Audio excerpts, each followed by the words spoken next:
Yeah, completely agreed. So I think we have the ID for the first game, but I think they are still in the lobby if I'm not mistaken. I don't think we can jump into it right away now. It will be soon. It will be soon. Obviously, we're gonna see that. As I told you, this is dark, and I don't see. I don't know if they are playing. It looks like he's playing, so the games will be there. No. It's not playing. They are not playing. As you say, he's in the lobby, but they are about to start. It's very young, dark. It is very, very young. You know. Mm-hmm. Yeah. Look at the joke. JorDan camera also dark. JorDan is dark. Oh my god. Seriously. Please, people in the stream. Come on, thank man. you guys. Thank you, Dark versus Dark. Oh my god, this is the meme of the year, you know? The meme of the year. Yeah. Anyway, Dark versus Dark. Unbelievable, man. Terrible. Anyway, ladies and gentlemen, game number 1. This is a real classic, and we're probably going to do something, Nova, if you agree, because the colors are blue and teal. Yeah, it's not good. And we're gonna put dark as a red, okay? Yeah, makes sense. I'm gonna put dark as a red, and then we have hands for dark, Magyar's for JorDan. Don't know what you think, but Magyar's better here. I like it, yeah, and it's kind of, I feel like I'm liking Magyar's over here a little better, but I don't feel like it's going to be such an overwhelming civilization advantage that if, Dark plays better, he's going to still struggle to win. I feel like this is one of those matchups in which it's going to be mostly about the player rather than the civilization, because it's not that one-sided. What do you think about that? It's a lot about, the castle age aggression is still, hands are hands, you know? Yeah, hands exactly. Hands. But Dark is 17 years old. He has the camera there. He knows that many people is watching. He might be motivated. What about the psychological factor? JorDan is not feeling great. He has some health problems, but he has the experience as well. This matchup is so damn interesting, and it can matter, this psychological factor. I believe it can. I think it can, yeah, and there is also the fact that JorDan's not really been playing a whole lot of ranked. I am not really sure if he's been doing some private scrims, maybe with some of his teammates to try and get in shape for the tournament, because otherwise, man, it's not going to be too pretty for him if he's not played this game for over a month. Practicing. That he has been practicing, you know? Tato confirmed me yesterday that he was practicing a lot with JorDan and Doubt. So he has been practicing, but if you don't feel great, you feel being in bed or feeling sleeping, it's normal that you are not going to be 100%. But you can make the effort, and let's see, obviously, and hopefully he can play his best. We're going to notice, and I think he will be at the level. He didn't want to put the camera because probably he's not feeling good, and you can see him. He's always a smiley face, He's always like, and he probably is not in a condition that he wants that anyone can see this, and no problem, man. What the least we can do is not gonna force him to be with the webcam if he's also playing under some not best conditions. But being said that, we see how JorDan is gonna make the mill right now. He's doing the mill, and I hope for feudal aggression, and I really think feudal aggression is gonna happen here, Mr. Nova. Oh, it's gotta happen. It's gotta happen. JorDan's got Magyars over here, which are super, forward-oriented, and Dark, on the other hand, with Hans over here, it's probably not gonna want to fall behind, especially if JorDan comes forward. He could potentially do some damage if Dark does not bring the same level of aggression. Take a look at the map generation, though. We have the main goal on the back for JorDan, while Dark's got all 3 goals kind of exposed. The main goal is on the right-hand side, on the slope of a hill or at the base of the hill, and then the secondary goals are on the left-hand side. This is a map that kind of forces you to be aggressive, I think. Yeah, I agree. But honestly, even if he has the goal at the back, JorDan has a quite open map. He has the wood, but there is also oases. There's some hills. He was telling in the interview, those hills don't feel so great with the hills. Let's see what is going to happen. 0 walls so far. Also with the hands, you don't have houses to wall, so you need to go full palisade to wall. And I believe that they are not going to wall and just Look at this build order for both. They are going to go up 20 population, Nova. That's going to be Scouts, baby. And JorDan, Scout, one of the best civilizations to go for Scout early on, and Dark, on the other hand, is going to be no slouch. There is a reason why Hans used to dominate Arabia for so long, remember? Back in the old days, good old Han wars on Arabia, day in, day out. There was a reason they were at the top. All the time, all the time. Now, 39 civilizations, but do we still see the hands? Why not? Even more in this Arabia. Anyway, Lumbercamp in the south, Lumbercamp on the right, Paris at the back, Gold in front, as you say, for Dark. JorDan, second Lumbercamp, and I just get hyped with small things, Nova. When I don't see a single palisade, I just start to smile. Yeah, that's a good reason, right? Yeah? But by the way, It's it. aggression is coming up, but we still have a few seconds to get to the fuel age. I'm very curious, do you have a tracker for subs on YouTube and for subs on Twitch? I'm very curious what the numbers are looking I will have for the next week. Oh, okay. That's pretty good. Probably man. for the next week with the big production, because I have reminder the very essence that is, well, pretty much part of the crew that was in the Red Bull World of 5, 4, and so on. It's gonna be with me, with us, from the next week till the end of the tournament. We're gonna have replays. We're gonna have highlights, as I say. We're gonna have a lot of stuff. The production is gonna be, if you like it today, if you like it yesterday, the next weekend is gonna be amazing. Really, really amazing. And yeah, we will have a lot of things, Mr. Nova. So we'll enjoy even more if you're gonna join again to co-cast with us. But Mr. Nova, now focus in the game. Stable for both.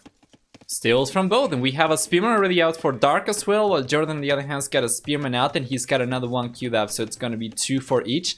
And then it's just going to be both players mirroring each other, and we're going to see who's got the best unit control over here, who's going to be able to deal the most damage with their units.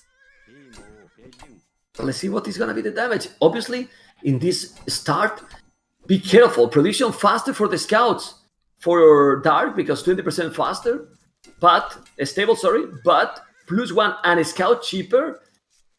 Oof, yeah.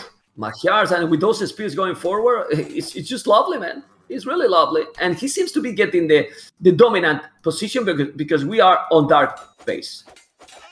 Yeah, for sure. He does have 3 scouts over here. John's got only 1 scout. Oh, okay, there we go. He's bringing the second scout forward. And he's bringing the third one as well. He's going over to the left-hand side. He might be able to find the villager on the wood, or he might be able to, at the very least, find the wood line, or maybe the foragers over here. Let's see if he can do it, man. Dark's got a defensive spearman over here. Yeah, but scout eat villagers. Those scout eat villagers. He can see the spear, but he could take a villager. And you can see with the +1, I think he will... No, he don't want to take any damage. Okay, but at home, he has to be careful. There's some villagers on the TC. There you go, scouts as well. But the spear is there to defend. It's gonna be all right. He got the spear also forward. And JorDan seems to be controlling the units pretty well. He has to be careful with the village at the back because he's just sending as well. And he's attacking constantly. Thank you guys for all the support. And I want to say a special mention to one of my best friends in the channel, Idolfix. I like to see here for that 75 moons subscription, amigo. Nice to see you around. And then to Scout Spear, try to pay attention. It's difficult because there is a lot of viewers in the channel. Yeah. Sorry for this interruption, Nova, but it's people that has been in my channel for 7 years, 75 months is like, whoa, dude, that's so long. Yeah. But back into the game. 1 villager down. He got the first one. Let's go, Mr. Nova. He's going for it, man. He's gonna keep on roaming around. With these scouts with +1 attack already, he can take the villagers down so fast, as you were saying. And then on the left-hand side, though, Dark's going around, but JorDan's got the walls already up on the wool line. And I think he should be able to get the walls up on the gold over here for sure. And not needed. Just going to push those scouts away, yeah. Economy thought is looking very smooth for Dark in terms of food. 18 on food. Look at the food count. It's going really up. Still no village on goal. He might do it, but he has archers already. I feel that JorDan is gonna go full feudal. It could be, man. Dark is going for gold right now himself, and he's gonna be making a switch to the Castle Age version, I think. I don't think he's gonna be... but it's risky because he's open. He has pretty much spears only. He thinks that with the spears he's gonna be fine, but then JorDan has to be careful. No, and if he's coming with the archers, then Dark is gonna be in a rough position because he has a stable only and Blasmith. So JorDan need to attack. He's sending the archers, doing now the Blasmith, gonna make fletching. He's going full feudal, and JorDan, the German, is trying to go all in, and now he need to make the damage because Hans' transition to Castle Age is gonna be very, very dangerous, Mr. Nova. For sure, I will love it. JorDan's gonna be going for more pressure over here to try and bring a villager forward and get a tower up next to the gold over there. That'll deny the only gold that Dark has access to right now, and that'll nerf his Castle Age potential by so much as well if he's not able to go for knights, you know? Yeah, but now the archers are there, and Dark didn't expect the archers. He's trying to go Castle Age very fast, but now he can't go Castle Age. He has no goal. And he's starting the aggression. He has now one archer range. The archers are there. He didn't expect this, and now he can do a lot of damage. If he's going to the woodline, he's gonna take absolutely everything. But JorDan, you need to control the archers. No, the archers need to be controlled. Well, he lost one, but now he's here with the scout, and he wallet. Still create chaos, a lot of chaos here on Dark, but he could take quite a lot more advantage here. But now he forced Dark to make units. He's coming with more archers. He now canceled some of the scout. It's still difficult game here for Dark. Very interesting. The archers keep coming. He's going all aggressive and denying the goal. JorDan has the game. Even if you see those resources, if he's going up, but that palisade, man. That palisade. Oh my god, and another one tried, but he couldn't. No, he's not doing. It's not controlling those units really great. He need to be careful. He's putting all the pressure, but Dark, it's on the way to Castle Age without too much, to be honest. Yeah. 4 villages behind. There we go. And no goal, and 0 goal, but 0 village on goal. Yeah, that's the thing, right? It certainly looked like it could have been a little bit better for JorDan over there, had unit control been a little bit better as well, but he was able to, you know, delay Dark a little bit. Now he shouldn't be too far off from the Castle Age, JorDan himself that is, and you can see that he's got walls coming up on the right hand side as well as going to be adding archer ranges. And yeah, Dark on the other hand needs to try to regain control of the goal. He's doing it right now, but he's gonna be super careful, man. Just one extra push from JorDan over there on the goal, and then Dark's out of it again. He does not have access to any other gold. Yeah, but I think JorDan could have done better. But look what JorDan is doing. He balanced the economy, and he's on the way to Castle Age with a much better economy. 8 villages more. So JorDan is in a better position. It's true, without a stone. And now archery ranges. But this is good for JorDan, in my opinion. Because Hans, with the cab archers, okay. But you probably want to make insta damage. And with the cab archers, you need to mass quite a lot to make some damage. Agreed. Completely agreed. So, I imagine... Oh, wait. Never mind. So, it's going to be... Yeah, if it's cavalry archers for both, then I thought for a moment over there Dark might consider just going for knights to have them more, you know, do more damage from the very beginning. But he's got triple archer range. Okay, triple archery range is a good transition to Castle. It's Dark, and JorDan gonna be there. He's trying to make the walls on the left. I think he will be able to wall. He's sending the spears. That the scout got low HP. And what JorDan is doing right now is exploring, and he's gonna see the archery ranges. So, in a cab archers battle, you don't really want to fight against the Hans. They are cheaper. Yeah. Exactly. At the very least, in the Dark Age, it's so much better for Huns with a 10% discount. And then in the Imperial Age, of course, Magyars are going to scale better, right? When they get all the upgrades that Huns are missing, such as like Ring Archer Armor, you get also Recurve Bow, which is super good. But in the Castle Age, should be favoring Dark for sure, especially as he had the head start to the Castle Age. If JorDan wants to match the numbers for Dark, he's going to be playing catch up. Both players have the same amount of archer ranges, and Darks are just cheaper.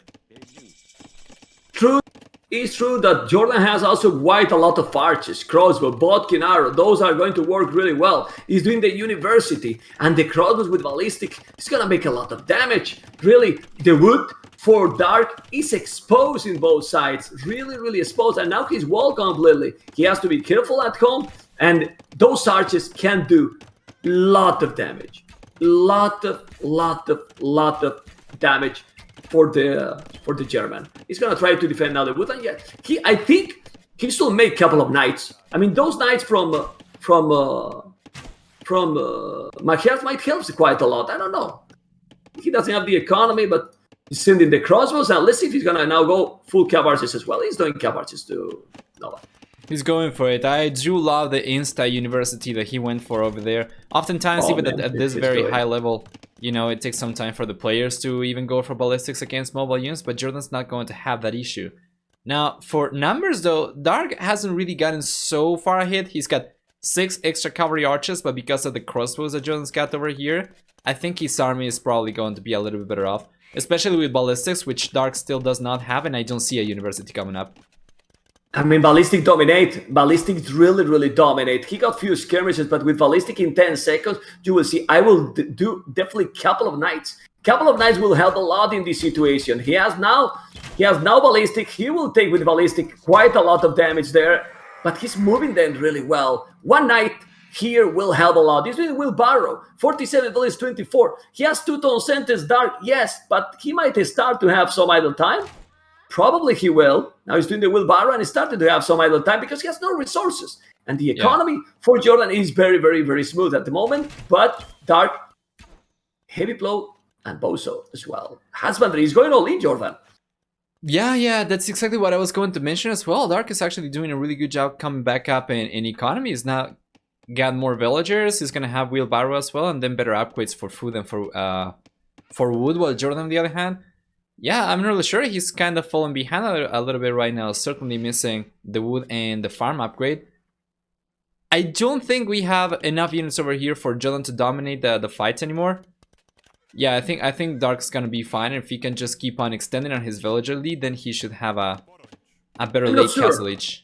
I'm not sure because he has the husbandry. He's gonna raid now the woodline. He's gonna raid the woodline. He's doing the tone watch, and this with ballistic, he can take few villages. There you go. 1 village down. How many is gonna take? 2 villages down. He's ballistic. 2 down. 3 down, I believe. No. Okay. Wow. Okay, he saved those well, but idle time, and now he need to go away.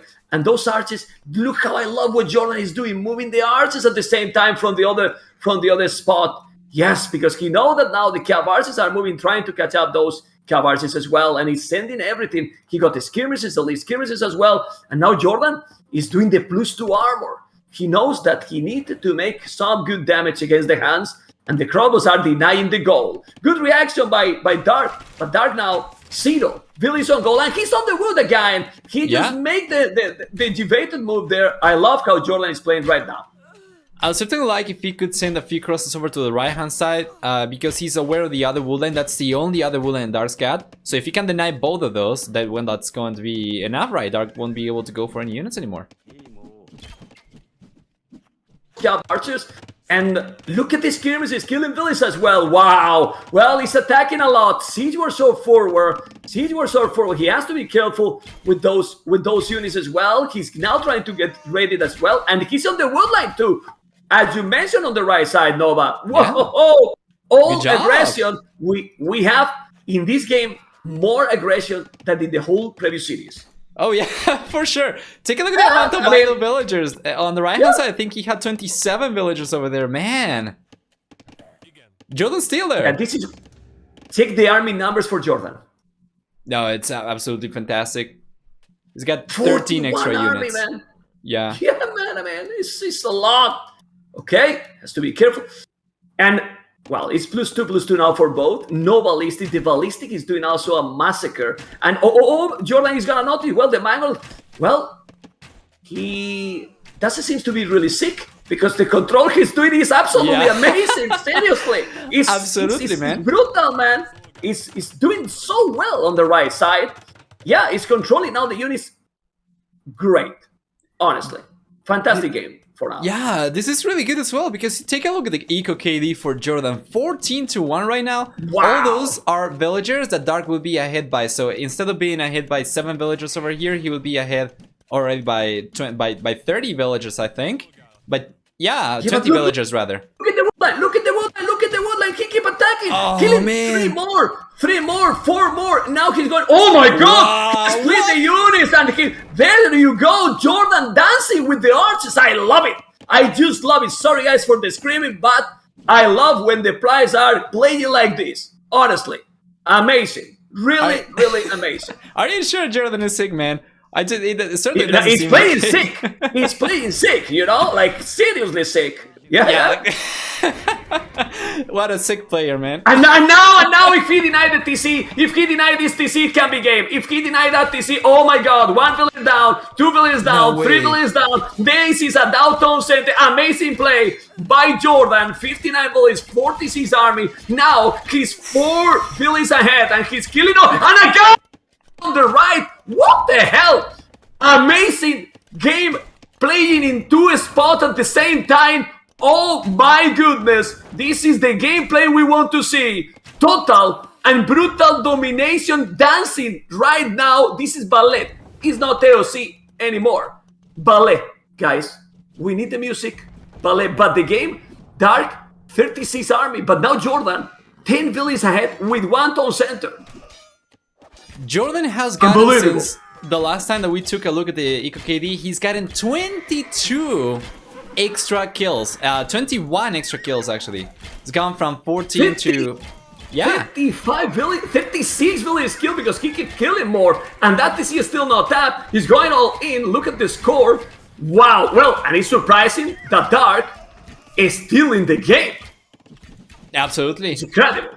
I mean, it's incredible. Seriously. What the hell? Wow. Well, it's time now to JorDan to maybe add TCs, or well, he's mining a stone. Yeah, this is, and look at the game. 34 army, 30 army. Dark is still there. This is incredible. Yeah, it's just been amazing, man. JorDan, well, basically he denied the extra TC production from Dark, or rather he offset for it by taking so many villagers down. Now even with 1 TC, he's got more villagers, and he can afford to keep on going for more military and stick to 1 TC if he can keep on playing like this, man. That military control is certainly going to allow him to get a lot more mileage out of his units compared to Dark, for sure. Yeah, and now he has to be careful. Now he has to be careful because it can go. Oh, that TC. Let's see if Dark gonna notice, but Dark passing to the left when he was going to make the town center there. Oh man, unlucky for Dark. And now JorDan will have 3 town centers, but man, beautiful game to watch. I mean, 67 villains both players when he has killed 36 villains to his opponent. What is this, Dark? How is possible? It's awesome. The 36, man. Yeah, absolutely. And Hans. Yeah, Dark though Crazy. still manages to get a little bit of a stronger economy right now. Do you think he's gonna be able to go up to the Imperial Age under all the pressure that JorDan's been put in? Well, I don't know. We are going to discover. We are going to discover for sure. Still, JorDan is missing some economy upgrades. He's the only thing that is a little bit off. He's not doing any upgrade, but now he has the Knights fully upgraded. Can be a really good one here because he sees so many skirmishes. So if he's spamming now Knights, he can go all in Castlage. And probably this is what he's trying. Yeah, I think that Let's makes see. sense. I would certainly like to see probably a second mantle over here, but there's only so much he can do with his current economy, of course. Oh, 1-for-1 trade over there for the mantle. That was actually pretty good for Dark. Okay, yeah, because he got the kill advantage, but you know, when you delete or you lose that mangle, it's like the kill advantage is not there anymore. The score is still getting closer. 78 will is 79. Very dangerous, this Dark player. His macro is obviously being on point. And impressive. Really good game by both players. Complete. And man, hand card, look at the resources. It's just crazy that JorDan is playing this aggressive, playing so well. And right now, Dark is about to click up to Imperial. Are you kidding me, man? It's unbelievable. It's amazing. Unbelievable, really. So well, a lot of cav archers coming. Once he gets there, yeah, okay, there we go. The cavalry archer is coming forward, that's true. He might be able to push the villages away. Oh man, he's gonna start taking some villages from JorDan. JorDan cannot afford to lose villages with his, you know, 2 TC approach over here. Oh, he's got 3 TCs actually right now, so it's... He has 3 TCs, 3 TCs, yes. Neck to neck. No, but he's still... I mean, JorDan is still with more population. It's true that now Dark is on the way to Imperial. Impressive, really impressive. I mean, he has lost 36 villages. I mean... What is this? But now he's going to go to Imperial with probably a lot less army. He's losing more villages. He's gonna be 40 villages killed. What the hell? And another one down. Okay, he's going back. And he keep attacking now, taking the gold. He's gonna go up to Imperial with no economy. He's taking the gold minus, killing more villages. All aggressive here for JorDan. And now, look at the stone. A castle in front. Yeah, it will most be likely. deadly. It will be game for Dark, really. Really nice raid with the Knights as well, with JorDan on the back of Dark's base. He ended up taking a bunch of farmers over here before eventually getting cleaned up. So yeah, if Dark does not stabilize over here, won't be able to take advantage of Imperial Age. Like, he needs the upgrades. He needs to have stronger units to... Yeah? Nova, sorry that I interrupt you. Check the goal. Income for Dark. Oh man, exactly. Exactly. If he cannot... Look at the population. Oh man. It's game for JorDan. This is it's into awesome GG. Game. I mean, Imperial into GG, well, I don't know. I mean, he has zero resources, zero economy. He has to be careful with that Mangle. He's gonna lose that one. He deleted. Okay, but he got all the kill advantage. He's gonna lose all the army. What a game by JorDan. 20 billions more. Look at the stone. He's gonna come and make a castle on his face. Total aggression. The most enjoyable game in the tournament. Well, it's today. It's only yesterday and today, you know, but still. He's sending, man. He's sending 13 villagers. 14 villagers foiled already. On his face, right? Yeah. It's gotta be, right? It's gotta be right next, in between the goal and the stone over there, so he denies the goal for good. He's 24 villages more, triple the army, being aggressive from minute one. The castle is going to be there for sure. And look at the castle he's doing. He's gonna be, I mean, he's in Imperial, but he has zero resources to make any upgrade. He's now doing the +3. But that +3 is not gonna do anything at all. Yeah. For no unit. Please, check the Echo KD. Oh It's man. insane. Jesus. That's a 32-to-1 ratio. Oh my god. 67 right now to 2. Jesus Christ. Now JorDan is on the way to Imperial. You know why Dark is not resigning? I mean, the score is the same now. Yeah, that can be a little bit misleading. It's very for close. Sure. You know? Yeah. I feel JorDan's in a much better position, of course. Of course, the score is lying 100%. The score is lying 100%. 67 villages. Like, seriously.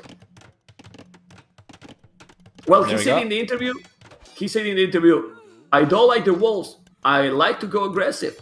He definitely went aggressive, Nova. Yeah, for sure. He'll be in the Imperial Age very soon as well, so he can start in trebuchets if he wants to. But honestly, I'm not really sure if he's going to need that. With all the damage he's done already, I wouldn't be surprised to see Dark maybe just call it GG even before JorDan gets to the Imperial Age. If not, then when JorDan hits it, I think Dark's going to realize just how far behind he's fallen. Yeah, he knows, but when you see that you are in a $75,000 tournament, we have to remind people, $75,000 tournament, and you are only 400 score behind, you don't resign. Yeah, that's true. That's true for sure. Yeah, I mean, you don't resign, and this castle is taking another goal. You know, wow, what a. Yeah, I have enjoyed this game a lot, Nova. I think you can feel it. Everyone can feel it. It's an amazing game. For sure, and you know what's got me very excited over here? I don't think it's going to be necessarily a one-sided series for anybody, so I'm expecting this to go at the very least, you know, the very least 4 games, which got me very excited, of course. Yeah, man, I mean, the craziest is that he was still in the game with all the damage he was doing, but no, man. When he is now in Imperial, he just sent those skirmishes, and if you check, JorDan has some walls, but the map is open, you know, like. It's really open, you know, and he can raid, and he's raiding now, finally, taking a few villages. But now he's in Imperial, and this can be, well, with 2 castles forward, chemistry, +3, yeah, it's great game by JorDan, and he's taking the lead 1-0. Yeah, he's going for cavalry archers now once again, and as we were talking about earlier, it's going to get so much better for Magyars in the Imperial Age as they get all he's getting the upgrade that Dark misses, and then he also gets Recurve Bow, which makes the cavalry archers even stronger. Wow, he's going for extra archer ranges too. It's gonna be up to 6 archer ranges even. Nice. Yeah, but the population difference is 160, 103. Yeah. You know, so yeah. Well, he's doing, and now with that economy, go Nova. Oh no, yeah. Go on. I was going to say basically No, the same thing. with that economy differences, and doing another casting top of that kill on the left. I mean, checking point of view for JorDan, he has 80% of the map. Absolutely. You see the map over here? Everything, any aggression, any blinking dots going to be around dark space. He's been unable to do any damage when he tried to go forward with the counter raids, and now this should basically seal the deal for JorDan on the left-hand side. Dark is trying to secure one of the secondary goals, though. I feel like if JorDan had gone for the second castle in between both secondary goals, that would have been better. But now he noticed about the castle, man. He's got the outpost over there, so he's sending the trebuchet already. He's going right away there. He has 2,000 score difference now, and well, might feel this gives you a lot of confidence, you know. You are not feeling that great, then you play this kind of game and you win the 1-0. This gives you a strength. You know what I mean, Nova? This gives you like, oh man, I'm there. GG call. There we go. Well, we only can say that this was an amazing game to watch. Seriously, this was an amazing game to watch. Nova, don't know what you think. That was fantastic. Look at poor Dark with the reaction, like what happened here. And amazing game to watch, seriously. I don't know, guys, what you think. People in the stream, this game was, it was so good. So do you good have really. Do you have predictions on Mem right now?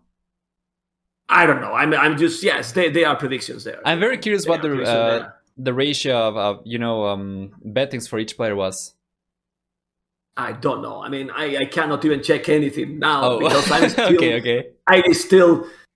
Whoa! Look at the military, 200 kills, a lot of action. I'm so happy because this is the Arabia we want to see in the tournament, Nova. And this is what we saw yesterday. But today, with JorDan controlling the units, oh, beautiful, man. I mean, he killed how many villages? 94 villages, man. 94 villages he killed to Dark. It's insane. Seriously insane. Well, that was, you saw the statistics, game number 1. Let's go for the next. All right. Let's take a look at what we get for civilizations left then. We saw Magyars over here. We saw Huns. This one going in favor of JorDan. All right. So what do we have left then? All right. So that's going to leave us on... let's see. Yeah, that's going to leave us on Byzantines, Franks, Khmer, Sicilians, and Vietnamese for JorDan. Meanwhile, Dark, on the other hand, he's got Lithuanians, he's got Burgundians. Very, very curious about Burgundians and Bohemians specifically, but then he's also got Ethiopians and Indians. Okay. I mean, it's just amazing. It is really, really amazing, you know. And, well, what we can expect here, this is just fantastic, you know. It's really, really, really fantastic. And thank you guys, everyone, for tuning in. JorDan 1, Dark 0. And, well, I don't know. I love those games. But as you point out there in the chat, guys, Dark defended crazy, Nova. Really, absolutely. Really crazy. Yeah. I think game number 2 is here, or not. Number what? Game number 2 is here, I think. Is here already? I think so. I'm going to check. I'm not really sure if they're in the lobby still. I'm checking now. If it is, let's go. Because we are checking what is going to today. I think I don't see it yet. Oh, no, it's not here. It's just in the lobby. No, it's not. Right. It's not yet. This is the program, the Capot, Cito, Winchester, the Max. And then, if you want to know the rest of the scheduled program, we're going to see here a lot of people asking about MBL, about other players. This is the program. And we have Mr. Yo Classic Pro, Back to Islam, Daud Balls, Leary Daniel, and then VP Kasva, The Viper Say My Name, MBL Bra, Hera Supi, guys. This is the huge program we have for the tournament. This is the huge program we have for the weekend. That is gonna be amazing. Imagine tomorrow, Yo Classic Pro, Back to Islam, Daud Balls, Leary Daniel, and then on Sunday, not bad at all. Not bad at all. Definitely not bad at all. Which series Which series are you looking forward to the most for Saturday and Sunday, respectively? I want gameplay like the previous game. don't care the civilizations, honestly. Like, I don't enjoy, especially with eagles. I don't enjoy the mesosieves. I don't enjoy them because I think they snowball. They snowball a lot, and it's in many situations a lot more about the civ than about your personal skills. In the previous game, we have to talk about just pure skills wise for the players because it was very similar civ. It was decisions making. Sometimes with the civilizations is what it is, you know. Okay, it seems like game number 2 is loading right now, by the way. Let's go. Yeah. It's here. Right. Okay. Perfect. Vietnam Burgundians. Yes. Vietnam Burgundians. Vietnamese Yeah, Burgundians. the game is coming. Are you loading into it still? I'm going there. You see Dark, Sally, Jordan. We cannot be with the camera today, but we are already in game number 2. Vietnam for Jordan. Burgundians is a very dangerous civilization, Mr. Nova. What do you think? I'm liking Burgundians over here a little bit, man. Vietnamese, they will get a nice eco bonus and not having to pay wood, you know, for eco upgrades. But I feel like getting access to upgrades 1 inch earlier like the potential is higher, I feel like, for Burgundians. And then in the Castle Age, of course, you know, with access to Cavalier, it's so strong. Because they get a 50% discount on stables as well. That means you pay 150 food, 150 gold for Cavalier, which gives you the 20 extra HP that you don't get by not having bloodlines, right? And it gives you 2 extra attack compared to Knights, which is equivalent to having like Forging and Iron Casting. So it's like having 3 upgrades for only 300 resources, man, which is super strong. On top of the strong economy that they get as well. What do you think? Okay. I think so. It's really nice. And I don't know. I mean, he was trying to go lame with Vietnam. I think Burgundians is so dangerous to play against. Now we see Dark going back as well. But Vietnam has some good stuff, like, they don't cost any wood, any of their economy upgrades. But as you said, it's tricky, you know. What you go? You go archers, you can go scouts. He has 3 villages on wood. Now he's going to lose the ships. He was trying to lame his opponent. And now Jordan, it's going to find the ships. No! He just, for 1 tile, he missed it. Oh, man. He missed those ships. He missed it. But he's going to find them now. No, he's going away with those. And those are 200 foot lost already. So he will have to push those Zebras. Oh, but take a look at the gate, though. Ah, that was so close, though. That was a good one. All right. Well, that means then Jordan's not going to have quite a smooth start over here, while Dark, on the other hand, is looking much better. If Dark can get the sheep back as well, that's going to be extra resources for free for him, which is pretty good. And yeah, it's looking strong. If Dark can keep momentum like this, he can stay ahead. Hopefully, we are going to get an equalizer over here, which is just going to get us a little bit closer to a full series. Although it's very early still to just call it, of course, obviously. Yeah, he has to be careful because he's taking those 2 ships and he's still around. The scout is still around for Dark. He has lame 200 and you don't want to lame. Yeah, those 2 ships, he need to go back. There we go, he's pulling them He's gonna away. lame now? He's gonna lame the Rhino? The hill kind of makes it tricky. Hungry. He needs to go from the right hand side. Maybe he's gonna try to lame. The Rhino is angry, man. Look. Look at that noise. That noise he's doing is kind of insane. It's scary, man. Anyway, let's see what they are going to do. He's coming now to take the Rhino, and he's trying to lame, and he's there to lame, but it won't happen. Nah, he's fine. He's fine. Yeah, let's go to his point of view, to Dark point of view. He's gonna take those 2 extra ships. He did the double attacks, obviously. Did they make horse collar? And well, Yeah, it's fine right I don't now. know. With the goats Yeah. over here, he gets like 5 goats still to take from, and he's just only now getting the second rhino, so he's going to have food for days over here. While Jordan, on the other hand, Jordan runs out of the rhino, and then he's got only 1 goat left. He's gonna have to make a switch to farms, or potentially try to pursue the hunting on the left-hand side, the ostriches, the ostrich and the zebras, maybe. Let's see. I'm really curious to see what strategy Jordan is going to pick here. To try, he's gonna go feudal approach because feudal approach against Burgundians can be interesting, but the economy they have is insane because you can get bows so heavy flow quite cheap. Oof, it's kind of tricky, but he's gonna go for the men at arms now. I believe he's mining gold already and gonna go up right now. All right. It seems like it's gonna be the same for both now, isn't it? Dark's going for gold himself as well. He's getting the barracks up. He's going up to the fuel age, 20 villages. It seems like it's going to be the same for both then. Interesting. Yeah, a little bit behind Dark with some idle time in the TC. Not like it's a big deal, but well, you know, it's something. 15 seconds.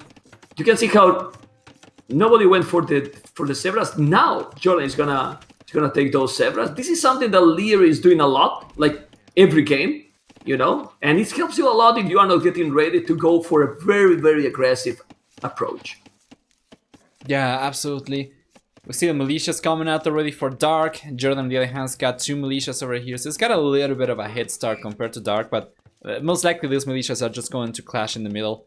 We're gonna see both players can track the militias while they're going forward. JorDan already knows about the barracks garrison, so he's gonna keep the scout nearby so that he can track the militias going forward, and Dark is going to realize about JorDan's militias coming in as well. Good job from both. Well, okay.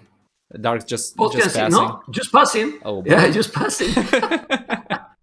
Good synchronization, Nova. We are getting there, you know, we're getting there. We cast more together and more synchronized we're going to be. I think now JorDan saw it, the militias. I'm not sure 100%, but the momentum is for JorDan. The momentum is for JorDan. He can see those chop trees. He's going directly to the berries. Everything open. Not a single wall was going on. I mean, the previous game, everyone wall. Now everything open. He went back right away, controlling absolutely everything here with the men at arms. He's not gonna be able to wall, and this is very bad for Dark. Really, really bad for Dark. He's gonna take a villager loss, probably a villager loss. He's gonna take it.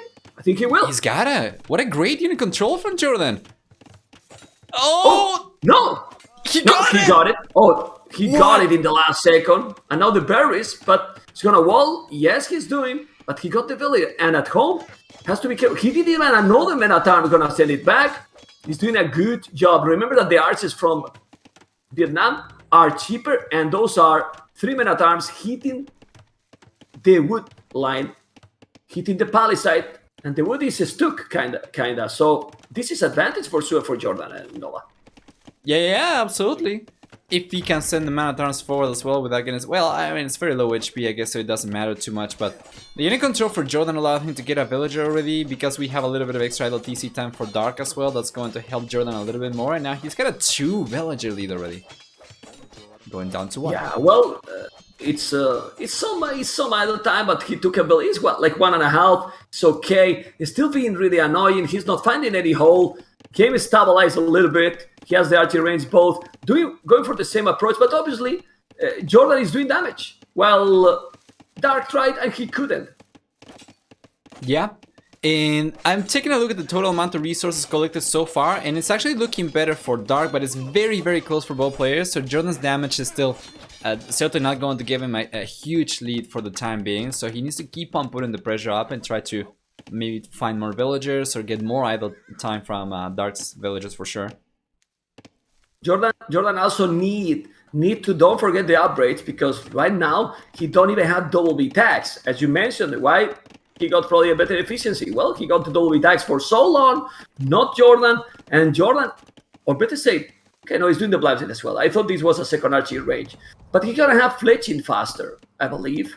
Still the 3 men at arms alive at home, and he got a 4th one, which I don't know where it is. Okay, he's at home and he's getting all together, doing the fletching a little bit faster. He's still on the right side all the time, and JorDan is being more proactive, more aggressive than his opponent. It's true that he got the initiative to have the units already on his base. For sure, and Dark was only able to hold on over here in terms of economy so long because of the upgrade. Exactly, so going into the Castle Age, if he does not have stronger upgrades, then JorDan's eventually going to start getting ahead in resources for sure. He still has the villager lead, and now coming forward with some good unit control, JorDan might be even able to get a good trade over here and potentially still have momentum to try and push villagers away from resources with the archers even. And the archers are going to help a lot here, because the skirmishes against the men-at-arms want to do nothing right now. Yeah, of course. He's going for it.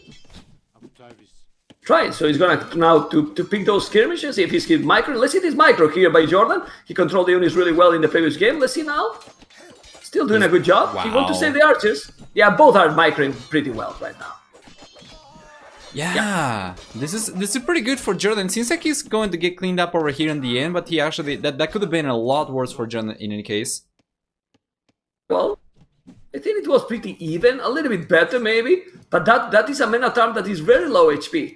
So just kill it, and now he will take them all. Yeah, those archers are just definitive there. Yeah, look at this. No, man, look at the army. 8 into 2 army, nothing. Just 0 army. He's doing the bow, so yes, the economy again, but JorDan controlling the units like God again. 11 military, 11 kills, 5 eco KD.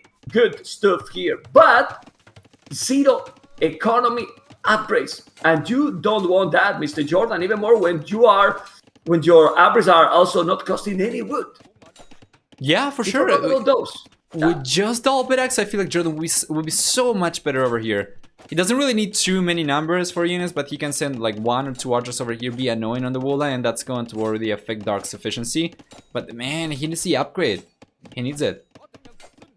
Yeah, because the economy, even if he's getting some disturbed by his opponent, you can see that the economy for Dark is solid. It's true that now he's adding more army.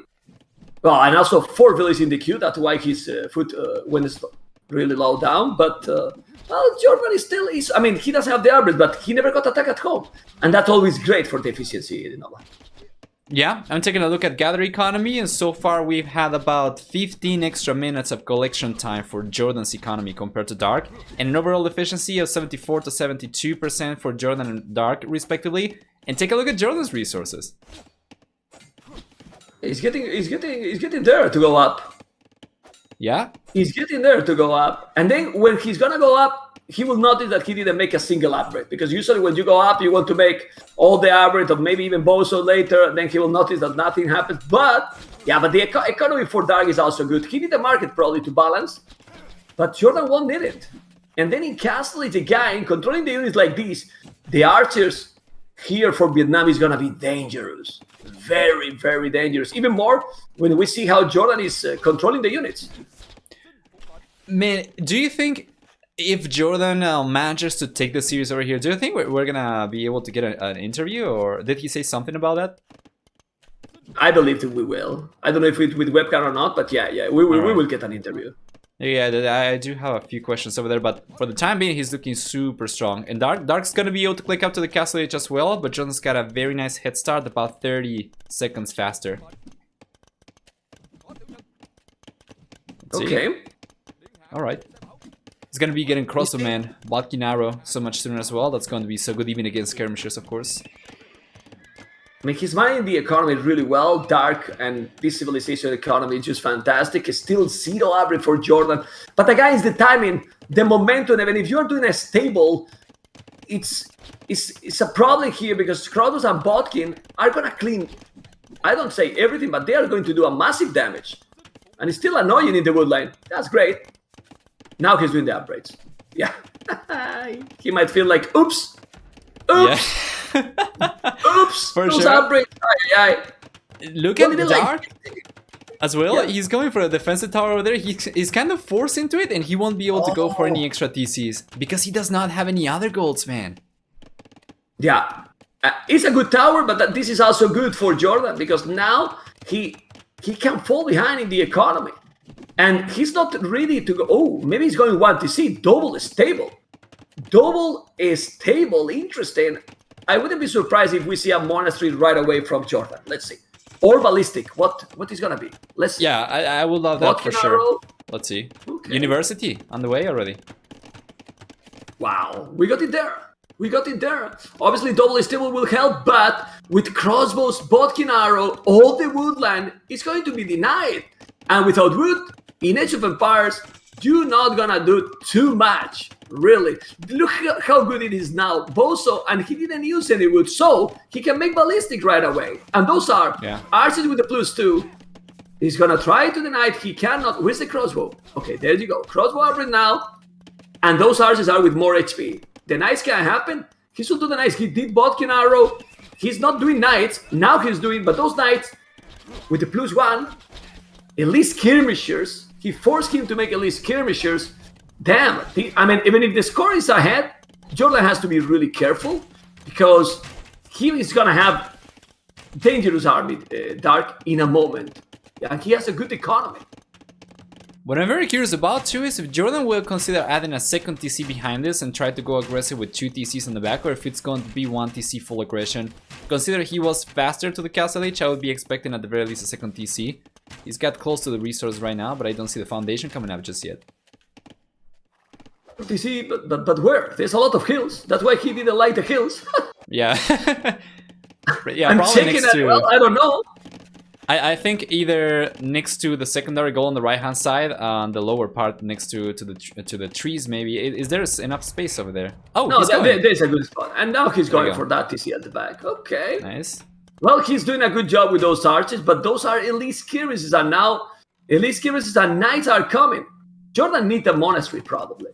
And I don't know why he's not trying to go in. He's denying a woodland, but those 12 archers at the bottom, Nova, is wasting a little bit the potential to make a damage. He's not doing too much with them. Yeah, I think so as well. I would like for him to split maybe 2 archers away from that into the right hand side woodline as well, or maybe the one on the right hand side to the one that he's already striking maybe. Oh! The knights! They're coming in! Yeah, the knights are there. He's on his base, but he's gonna make the TC. He has to be careful with those knights. It's gonna be a problem. Dark is in a good spot, I agree, but has to be careful. That didn't do too much damage. Now he's gonna wall and he's still okay. And now he forced him to make the market. He's still not using those archers. Alright, but 3 TCs as well. He's going for the economy now. No, JorDan is in a good position, man. He's taking out villages. If he's getting inside there, he's gonna take another. Taking out the skirmishes. Those archers are doing a really good job. He's denying a lot. He's trying to attack on the left, but he's walled on the left. While here, those archers are now doing a good damage. Still 4 villages ahead, doing wheelbarrow, got all the armors now. Well, now the economy lead is clearly for JorDan. Absolutely agree. Very good job. Finally split the archers up, and now he's denying all the woodlands, I think. This might be open if he's not doing another house. This might be open if he's not doing another house. Okay. I think it's open. I think he's not one in the house. You see? Yeah. It's open. He was doing a house, but it's open. Need to go back. Need to go back. Need to go back. He might lose a lot. Knights and skirmishes. He need to go to the TC. The goal is in problem. Well, he has another goal on the right side, but... Well, with Ballistic, you need to go back to the TC. The skirmishes are doing a good job. And oh my god, but the archers are also in the woodland now for JorDan. Dealing a lot to Dark. Whoa. But yeah, I mean, also... Dark... Go. Dark is taking a tricky risk. Letting those archers alive for so long. Sure. But it's a very good timing over here. Oh man, but it's very good timing though for Dark. Rather on the left hand side, he pushed the villagers away from gold just as JorDan got the monastery. But now he got pushed away, so now gold is once again here for JorDan. He's gonna be able to complement this army with monks as well, and that's gonna be super hard for Dark to fight against. Right now, he is 20 villages ahead, 3 TCs, and a lot of farming. And those cavaliers are coming, but if he's microing properly, well, they are cavaliers +2. They are very strong. They are very strong. But those archers, the damage is already done. Absolutely. He can end up losing these crossbows and he's still gonna be alright. Yeah, he's sniping the two cavaliers with the low HP. He just micro... And another one, he's just paying attention. All those with very low HP and took 3 out of those. That was very, very good, honestly. Yeah. You know, that was not an awful trade for JorDan. Definitely could have gone a lot worse. And Dark over there feeling the pressure over here as JorDan's micro is just on a whole another level. And we see more archers coming out for JorDan in the back as well. Very soon, I imagine we're going to see some monks coming out as soon as he starts getting his... Yeah, there we go. He gets the resources, he goes for a monk right away. And that's just going to put so much more pressure against the cavalier too. Remember, if you convert 1 or 2, you can even use those to take down the skirmishes as well, which is pretty good for JorDan, of course. Yeah, I mean, it can be definitive, right, Nova? Because with this amount of archers, you convert a couple of cavaliers and then you hold. Yeah, exactly. He's going for it. He's got only 1 monk for the time being, but... probably gonna Yeah, but suffice that's for the now. TCs, right, Nova? Yeah, with the TCs, he's fine. He has the tone scientist. I mean, if he was with one TC like Dark and Dark Notice, and he's going for the Siege Workshop, trying to go all in. Okay, Interesting. let's see if it's gonna work. Yeah, I mean, work, honestly. this is going definitely a lot more different than I thought it was going to be. Were you predicting the game to go like this? Ooh, he's walling that one. He's getting inside. He has to be careful. Okay. Mining a lot of stone. He still have... Look at what he's doing. Amazing move by JorDan. Gonna kill all the skirmishers with the knights. With the knights, he's gonna kill all the skirmishers. A deal. And now he's walling that. He's trying to trap almost those cavaliers. Killing all the skirmishers. An amazing job by the German. Of course, he's losing some villages here, but he has villages to lose. He has 34 villages more. And if he's losing the cavaliers, I know there's a monk, but the archers are with ballistic. This is an amazing play. A guy by JorDan controlling the units very, very well. Yep, there is nothing Dark can do over here. The TCs are over there, the crosses are there. We have knights coming up for JorDan. Those cavalry are going to get cleaned up. So military count might be a little bit higher for Dark right now, but I think JorDan's in a much better spot. Even if he got his economy affected a little bit, he still managed to hold on to the village. He's got still 37 extra villages right now, and that was not enough damage for Dark to come back into the game at all. He needs to try again, he needs to try harder, but I don't know if it's even possible for him to do much better than what he did. Like, that went really well for Dark, and it was nowhere near enough. Yeah, I mean, the thing here is that JorDan has 40 villages more, but he's still spamming army. Like, he's not just trying to go greedy for him, he's still doing army, he's doing all the bloodlines. Those knights are gonna have the, almost trap those cavaliers, but he's fine. He got a lot of archers. His 5 might take 1-2 villages. He's still okay. All those cavaliers are going to the damn hell, Noah. Absolutely. And then down south as well, there is another raid coming, or another push coming from Dark, but then JorDan's got knights over there. And after he cleaned out the cavalier up north, he's bringing the crosses back south as well, and he should be able to hold on over here just fine. Yeah. Well, now the knights and crossbows gonna get all together. Remember, those cavaliers are the same HP that the knights, but if you just send the knights to the skirmishers, he's gonna lose few villages more. But now the knights will clean the skirmishers, and combined with the archers, he should be fine. Yeah, he's trying to out-micro that. He's trying to kill the cavaliers, and if he kills those cavaliers, he needs to focus on the cavaliers, and with the knights kill all the skirmishers. Doing some damage, but it's not enough, in my opinion, Nova. Absolutely, absolutely. So this one goes in favor of JorDan for the time being. Now he's going to be able to push forward again. And Dark will probably get pushed away over here. He's got some more cavalier, monks, and skirmishers coming in, but they're historical units. You know, that never really works against a big amount of army like what JorDan's got right now, already at hand. Yeah, now he delete, gonna take the monk, and we'll try to go with the knights, kill the ram. I think he should defend, just repair that blacksmith maybe. Well, doesn't matter, he has all the upgrades pretty much in it. Well, maybe the +2 for the knights. He still have a lot of wood, Nova, so he could make more farms or even more TCs, JorDan, yeah, but he's holding now, and now he's pushing back. Yeah, I even used the market right now, you know, would selling for about 49, so he could get a little bit of extra gold, a little bit of extra food by balancing his economy. But he's pushing away, he's fine already. It would take a huge amount of strength for JorDan to throw this game, I think, from this position.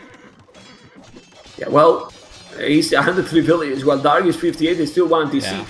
Yeah. Burgundians is good and 1 TC push, but when you have the advantage in this situation, when you are leading that in this situation, look at the amount of farms he's doing now. Husbandry, yeah, it's a very well played game again for JorDan.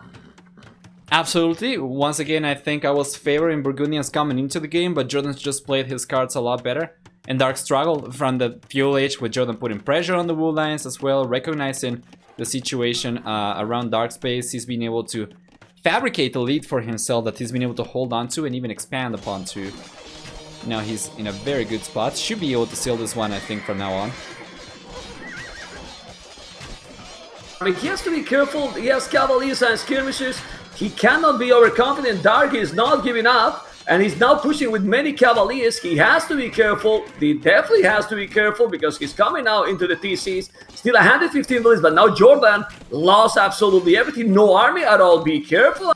Be careful because there's no army, and now he's pushing. There you go, and he's coming with a lot more cavaliers again. Okay, maybe even a couple of elephants will be good in this situation, because those are quite a lot of farming now by Dark. 88 population, and JorDan gonna make more stables. Remember that you can also make pikes. Pikes will help quite a lot, or maybe a few more monks to convert those cavaliers. He's doing, sending one monk at the back. He's going to try to convert. Still have the TC. Is desperate mode by Dark. Dark is not giving up and keep attacking constantly. It's going to be a snowball game here for JorDan. It shouldn't be, but you never know. And he's got monks as well, and those cavaliers are so tanky.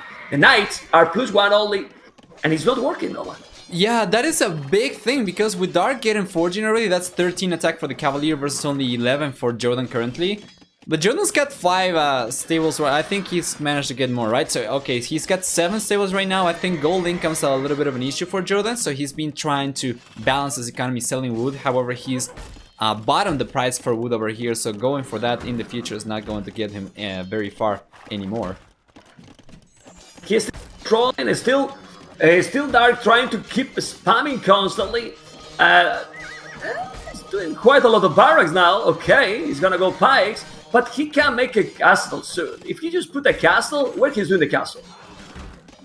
What? Well, he sold the stone. He sold the stone. Okay, he sold the stone to have gold because he does. Not sure about that one. Okay. Now he's coming with a castle. Oh, now dude. Dark is coming with a castle on his face. I'm not sure about this game anymore. Well, I don't know. It's true that the military numbers is getting closer. He's gonna make a tower here with more villages. It's so many knights. Dark is going all in. JorDan did a decision that I'm not so happy with that, but he has so many knights. Not gonna let that castle happen. Not gonna let that castle happen. The tower is gonna be there. But man, how dangerous is this Burgundian civilization if you don't play 100%? Right now, that castle should never be up.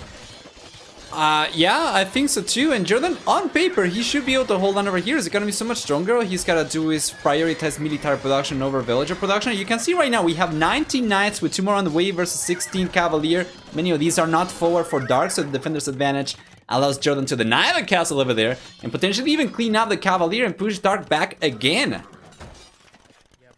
Yeah, still, man, it's crazy how he's keeping it in the game. Obviously, he's with the double the villages, military numbers not being super ahead ever in the game for JorDan for quite a while, but now it seems that he's taking the battle with knights that is still Nova +1/+1 only. Yeah, that was actually a lot more contested than I thought it was going to be. Just a few minutes ago, I said it should be paperwork for JorDan to take this game, and you know, Dark started coming back, he started putting pressure up, and he looked like he was gonna be able to bring this one back, you know, by some sort of miracle, but JorDan right now managed to stabilize, and he's on 142 to 74 population, almost twice the population for JorDan. Good under pressure. I mean, he has showed here 2 phases. They're very aggressive in the start, and then when he had to defend really well, good, because he proved that he can adapt to both situations, Nova. Yeah, for sure, and you know, it's good that JorDan stopped 0.1% in the player base, because I feel 99% of people probably would have died to Dark's push despite being in a much better spot over there. Yeah, and what's very interesting, when he got the stone to make a castle, now he has a stone to make another castle, you know, and then he sell all the stone to get the gold and push it completely the cavaliers back with so many knights. Now, population now is almost impossible. Look at the castle he's going to make in that area. Okay, I don't know if he needed there. He could do it. Could go for the left, because where's the gold that JorDan is taking? I don't know now. Yeah. He's got some gold on the left that he's collecting from as well, and then he's got some gold. Where else? I think that's the only gold he's collecting. No, he's got to be collecting from somewhere else. Oh, he's got a sneaky eco outpost on the right-hand side with a bunch of villagers. On the right, yeah, from his opponent. Well, he's gonna make the castle. He's still coming. Man, what we can say is that Dark is a try-hard, man. Like, he's not giving up at any point with still 1 DC. Going all aggressive, but now he's gonna send the knights on Dark base, and then he can clean everything. The castle is up, and with that castle up, he should go back. That castle has ballistic. Might lose so many knights. Well, cavaliers. There is 2 TCs. Still ready. It's crazy now how in this game, if we take the KD, JorDan has lost 60 villages already, and he's still Yeah. 50 villages ahead. Yeah, it's just amazing. That's also what kind of prevented him from going to the Imperial Age. He had to keep on replenishing his economy, but he still managed to hold on. His cool under pressure as well was so good. And now he's finally going to be putting some pressure forward again. He's trying to go for the raids, but very nice quick walls from Dark on the right-hand side. He's holding on the right. As you can see, guys, still trying to hold here. Okay, he's raiding again. With 28 army for JorDan, 18 for Dark. Still some pikes here. Okay, he's going to convert another Cavalier. And another one will take that round.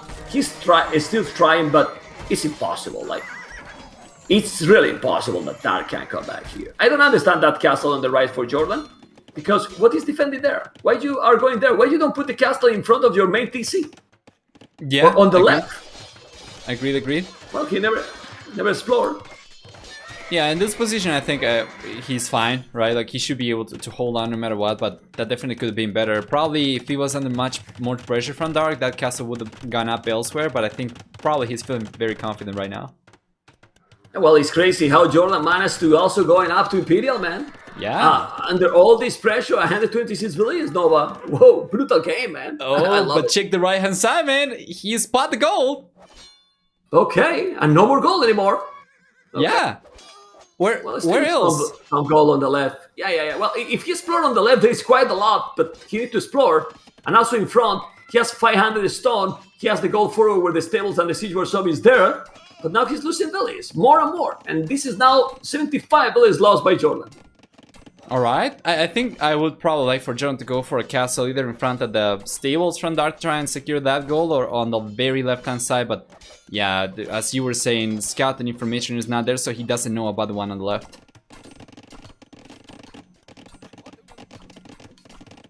Now 2 town centers, but he's still on 77 villages. It has been too long with one TC. Like, even doing a lot of damage, he's still very behind in terms of economy, Nova. He's going for the 4th, actually, even. Yeah. It's gonna take a long time for him to catch up, of course.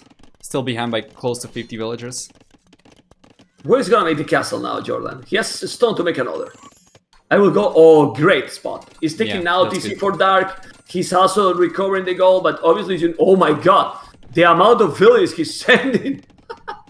Well, he needs that castle. He really needs that castle to finish the game. But look at the score. The score is incredibly close because Dark has killed 246 units.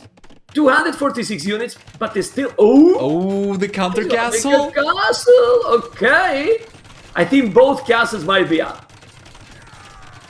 Oh man, I was going to say, let's see whose doubt is going to keep on smiling, but I think you don't have it, right? No, and he's Imperial it now. I mean, if he's doing that castle, Dark, is impossible that he can do the job. He's now with the pikes, put the villages on the castle. JorDan, reaction with those villages. Yeah, but that is Imperial, man. He's really Imperial. Now it's impossible for Dark. It's a good try, well, still raiding. It's crazy, man. This Dark is just... Yeah, it's remarkable how he's been slowly but surely catching up. He's still significantly behind and he's nowhere near going up to the Imperial Age, but he should have been dead probably a long time ago, so it's amazing that he's even been able to hold on this long. And Holdy has been pushing. The problem is that the push, it wasn't an old, right? No. Yeah, absolutely. There we go, now we have the treasures out for JorDan too, so he should be able to take this castle down. Without a castle, then that TC is gonna be exposed, although Dark already moved all the villagers away from that TC. That's still going to leave JorDan with a few trebuchets to push forward, take DCs down, and start finally raiding against Dark again after a while. He's repairing Nova, and he's under the castle from Dark. Why Dark is not killing the villages? Now he noticed. Yeah, just kill all the villages. Because he's doing petas. Take all the villages, use the other trap. But as you said, if he's not going to go up to Imperial, it's about time that he's gonna lose everything with the traps, and now, well, Imperial upgrades. Oh, but here come the Cavaliers are coming. Uh-oh. Okay, well, but he has army there.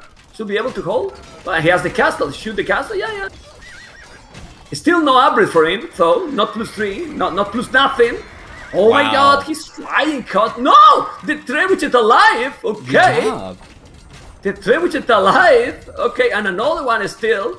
Yeah, if he killed both trebuchet, maybe, because he's doing petals. GG call! There Whoa! we go. Well, what a big try by Dark. Honestly, I think it. I mean, he tried, but I think the game was impossible, seriously. Like, he tried.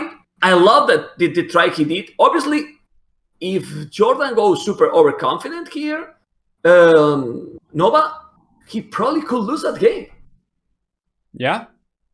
I think so too. It was very, very good for him to keep his cool and remain thinking critically throughout the game, because there were many chances where Dark could have potentially taken it. Like, if you take a look at the timeline, there is, in multiple instances, Dark coming back into the game, you know, going up in population while JorDan was going down dramatically as well. If he was able to keep that momentum, he would have been able to come back, but JorDan always keeping his cool, always reacting appropriately as well. No overreactions, you know, overall very, very, very good critical gameplay. Very calm for the situation. He lost 103 villages, JorDan. Jesus. 103 villages. And he still won the game. Well, game number 2 is over. Let's go for the next. I'm gonna go to the bathroom real quick. Maybe you can talk to your viewers about the home maps, all right? And I'll be right back in a second. I will talk about the home maps. The next one is gonna be Arabia, guys. Okay, well, I mean, we got the draft here, and Sicilians, Khmer, Franks, Byzantines, Lithuanians, Ethiopians, Indians, and Bohemians. You know, how are you guys enjoying with the? Yeah, how you guys are enjoying with this series? I'm enjoying a lot. Power to pandas, everyone. Thank you guys for joining. Hopefully you enjoy. It's been great yesterday and today. 2 days only. King of the Desert. Remember, $75,000 tournament. You know, Pinstech, Microsoft. Lot of work in behind the scenes, as you can see. Being a sponsor also for NordVPN. Don't forget, guys, that is a great support to my channel. If you need a VPN, that's the offer you really need, guys. You really need. There's no draft maps, guys. We were joking. It's Arabia. This tournament is just Arabia. And yeah, big respect for Dark, for sure. And big respect for JorDan that he's playing this sick, not in 100% conditions for sure. And Mr. Domes, thank you for the support. I have to change those alerts. Because it doesn't show the gifts. It's now show the subs. But what can I say? I mean, we were expecting this tournament for so long, and remember that we can also make the prize pool even bigger. You know, if we are still getting the crazy support that we are getting, and yeah, the tournament is gonna be 3 weeks more. You know, this weekend and 3 weeks more, and this is the program that we have for the rest of the weekend. You know, this is the program that we have for the rest of the weekend. Yeah. This is the program we have for the rest of the weekend. We are on JorDan Dark, then Capocito, Winchester, the Max, amigos. Oh my God, the Nick Kamen. What is this, Nick Kamen? What is this? It's awesome. It's really, really awesome. Amazing, I would say. Really, really amazing. Yeah. Great. And tomorrow, Mr. Yo, Classic Pro, Back to Slam, Doubt Balls, Leary Danielle. And Sunday, Vivi Casbah, the Viper Seaman, and MBL Bra, Hera Supi. Well, you know, guys, that I'm being honest completely. You know that if you subscribe to the channel, it will support me and the channel and increase the prize pool. If there's some donation, you are supporting my wife.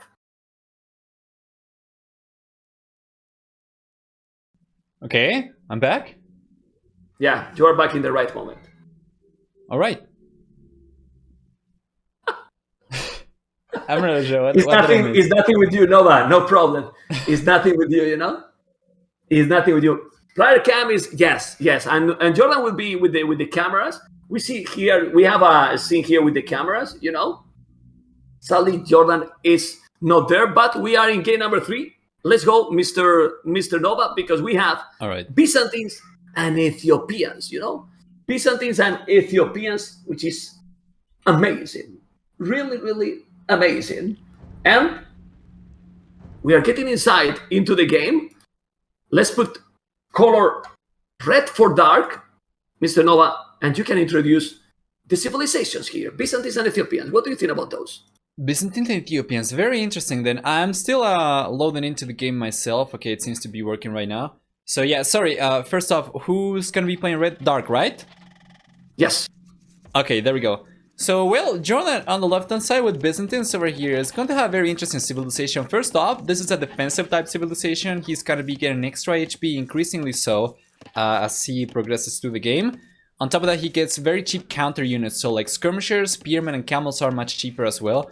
Which means, against Ethiopians, you know, he's going to have good options. The skirmishers are going to be pretty good, of course. And then on top of that, it's not only counter units, but also Byzantines get fully upgraded tower ballistas, which can be pretty strong, of course. However, Dark on the other hand, before I forget, there's also a 33% discount, right, for Byzantines going up to the Imperial Age, which can be super relevant over here. They do have a few other things, but I think that's the main for this matchup. Meanwhile, with Ethiopians, Dark gets faster attacking archers. We get on top of that extra resources when going up to the next stage. And that can be like a huge threat. For the extra resources Ethiopians get when going up to the feudal castle ages, you know, they are going to be kind of compensating for the discount that Byzantines get to go up to the Imperial Age. But it's also going to be immediately available to him as soon as he goes up even to the feudal age. So an archer push should be like super strong from Dark. However, having said that, it seems like he's going to be going for a Drush here. Do you think it's going to be a Drush flush? Do you think it's going to be a Drush FC attempt maybe? What do you think, Dark? FC in the map.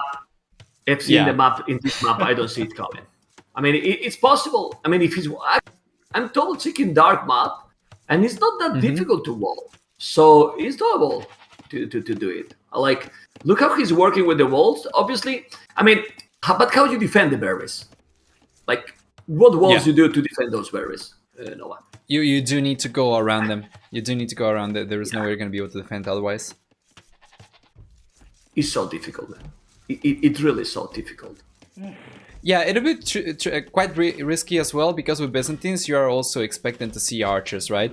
So if you went for even the walls around the berries, you would probably still be forced into a defensive tower if you were trying to fast castle. So I don't think we're gonna see that. It's probably gonna be a Drush flush, I think.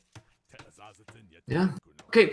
But we have to remind Nova, the first time we see Ethiopians in the tournament, we keep watching more and more civilizations. But variety on civilization is being really nice, because we're watching a lot of matchups. Nova. Yeah, absolutely. I'm still kind of sad that we did not get to see Bohemians, but hey, the series is not over just yet, so let's see. Yeah. I mean, I like it. Honestly, depending how the game is going, I don't know what civilization I prefer here. I think I prefer Byzantines overall. I think this civilization is so versatile. Go. No. Yeah, it's pretty good. I think it's going to be a matter of timing once again, like we so often see with many civilization matchups. I feel like the extra resources you get for Ethiopians can make your potential castle age push so strong, because you're going to be able to go for more archers in the feudal age. You're going to have an easier transition to the next stage as well. I feel like it can be deadly, but then I think I'm liking Byzantines like a lot better for later into the game maybe. I think. It's kind of hard to tell because of how good Ethiopian is also in the late game because of the strong siege they have. What do you prefer in the late game? I mean, close in the late game, Ethiopians got an incredible siege. Yeah. You know, incredible siege. But this is Arabia, and then the cavalry they have is trash. You know, while even if they is without bloodlines, Khazars is for Byzantines as well. With cheap trash units, I prefer Byzantines. Also cataphracts are really good as well. I prefer Byzantines in Arabia, honestly. Yeah, cataphracts are amazing as well. Good point. And the transition, even if you get extra resources, I mean, the 33% cheaper to go up to Imperial is lovely, man. It's really, really lovely. Okay. Let's see. The pillage is going to be here very soon for both players, and JorDan's only now going for the barracks. Meanwhile, Dark, on the other hand, has got the militias coming out.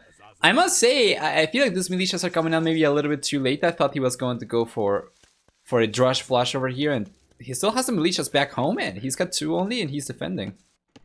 And Novak, he did 2 militias only. We saw that yesterday often. Only 2, like for this turf. I'm not going too late to the next age, but we see now how JorDan will have now the archery range done. He need to do it. He take a village. He micro the village with 3 and he got it. I mean, I went away from the camera there because I was like, no, he has 3 villages, he's not gonna take it, but he did it. He's on point with the controlling the units. He's really, really, really on point. You know? Well, yeah, absolutely. He's going on the left-hand side right now. It's probably going to be running into Dark Scout over here, so he's got to be careful. But as both players are in the field, JorDan can just go back and he's going to be fine. He's already sending a Spearman forward, and we're going to see some archers coming up for JorDan. Meanwhile, Dark, on the other hand, is going to be going for skirmishers. Okay. I think it's probably expecting Byzantines to go for that, right? Yeah, well, he can go archers and then add skirmishes later because they are so cheap. But I will start probably with archers because they are strong. And since you got the timing advantage, you want to put yourself in an aggressive position. With the skirmishes, you hold. With the archers, you attack. But now, who is going with the skirmishes is Dark. So, yeah. Well, yeah, I'm liking JorDan's position over here. He's getting the blacksmith already up, so he'll be getting fletching. Dark's got the blacksmith already up, and he's going for fletching a little bit sooner compared to JorDan. But I think numbers are looking a little bit better for Dark. So what is JorDan going to do over here? Is he going to wait for more units? He's got only 2 archers on the back, and he seems to be kind of passive. Reminds me of the militias from Dark. He was passive with as well. Not a whole lot of aggression. Yeah, but that's the thing. He cannot go super quick till he's getting the fletching because of those militias. Yeah, fair point. Exactly, because wait a little bit, because we got the great support by the Canadian one more time. Thank you again, because he hosted yesterday. I don't know for how many viewers he hosted, but yesterday it was almost 2,000 viewers. Today, almost 2,000 viewers rate. Hera, we have to love you, man. I mean, I try to don't love you, man, but I have to love you, man. Thank you so much, Canadian, and good luck. Hopefully you and your viewers enjoy with the tournament. Thank you for helping to promote Age of Empires 2 and this tournament. And good luck with your games on Sunday, man. And thank you so much again. Thank you so much. Really, thank you so much. Awesome. Really, really awesome. And now, Mr. Nova and the new viewers, don't be shy. I know that we have the follow button here. It's on purpose. We want that you follow. So it's definitely on purpose. That's the purpose. So you have to follow. And now with the heal and few villages, Nova, he can do the job.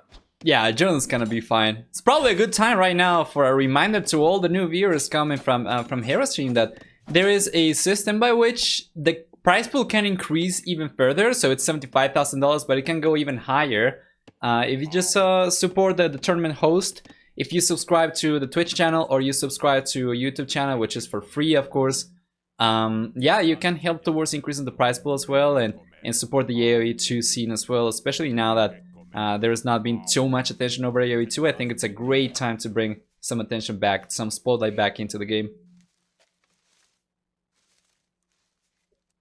Right? Why I need to sell out if I got you, Nova? I mean, keep talking. I control it. I'm the observer now. You talk, man. You take over the channel. All right, yeah. So 2,500 subs, right, for each. Yeah, let's go, man. Let's go. Oh no. For YouTube is higher. For YouTube is higher, right? Yeah. It's a little bit higher. Anyway, Thank you, man. Thank you so much, and thank you for coming. Thank you, everyone, for support. And the different approach in this game. They feel, as you can see, 2-0. It can be decided for JorDan. Well, also for Dark. And we see a little bit more walls this time. But in Castlage, the walls will be useless. Yeah, for sure. And also, Dark's map generation this time around, it's not too forgiving either. Like, he's been kind of unlucky with the goal generations in all 3 games, I think. You could take a look at the main goal for him, and he's got it kind of forward. And JorDan's got his main goal on the back. Even though both players get their secondary goals exposed, this is already a little bit of a... you know, it's going to give JorDan a little bit more peace of mind, while Dark, on the other hand, is going to be paying attention to the goal at all times, try to prevent JorDan from pushing him away from there, because if he does not get access to that goal, the others are not going to be accessible. Searches. Oh, he noticed JorDan in the last second. Might lose the villain? No. He's fine. Look how he did the house. It's okay, but he's going to make another at the back, and he's fine. He should do be, it now. JorDan reacted. Got it. He got it, maybe a palace, and now he's going away. He's fine. Now he should go back and make the houses farther. And this is what he's going to do. Good job. Seriously, double stable, sneaky stable for Ethiopians. Oof, it can be a good choice. If JorDan do not notice, going for all knights might kill quite a lot of farming because JorDan is going skirmishes. And honestly, I like this approach from Dark, really. For sure, JorDan's going for the second archer range, so we know he's gonna be committing. He's going for some archers right now, so it's gonna be crossbows. With double stable, especially with the extra resources Dark gets by getting up, it's gonna put him in a pretty good spot. He should be able to afford like 6 knights from the get-go. Probably it's gonna be able to come forward, start putting the pressure up, and I think with the skirmishers he's got already and the extra archers he's gonna have on top of that as well, he can potentially prevent JorDan from walling further. So he can break through with the knights, come in, and he's going to have an army of knights and crossbows, which is like super strong.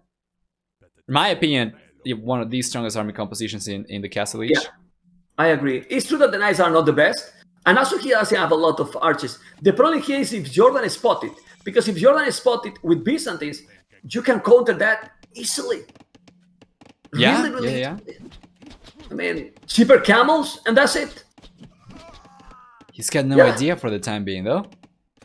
Yeah, but if he's wall and he's still wall at home, he shouldn't be in a big problem. Also, JorDan is doing the Bodkin arrow.